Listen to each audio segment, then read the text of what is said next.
இன்றைக்கி கருப்பு கவுனி அரிசி கஞ்சி பற்றி தான் பார்க்க போகிறோம். இது 2 பேருக்கு இந்த சின்ன டம்ளரில் 3/4 டம்ளர் அரிசி எடுத்திருக்கேன். இதுவே நிறைய நல்லா தேவையானது இருந்தது. 3/4 டம்ளர் அரிசியை நல்லா கழுவிட்டு 2-3 தடவை கழுவிட்டு ஊற வச்சாச்சு. பைத்தம்பருப்பும் அதே மாதிரி 2-3 தடவை கழுவி 2டையும் நைட்டே ஊற வச்சிரும்.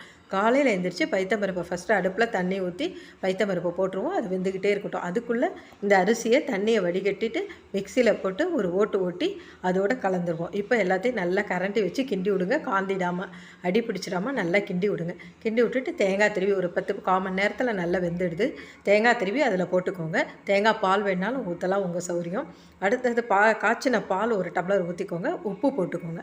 உப்பு போட்டுட்டு சின்ன வெங்காயம் சின்னதாக அரிஞ்சு அதையும் கலந்துக்கோங்க. இப்போ எல்லாத்தையும் நல்லா கலந்து ஊற்றி நல்லா தேவையான தண்ணி ஊற்றி தாராளமாக ஊற்றி குடிச்சு பாருங்கள். ரொம்பவே டேஸ்ட்டாக இருக்கும். இந்த வெயில் நாளைக்கு ரொம்ப நல்லது.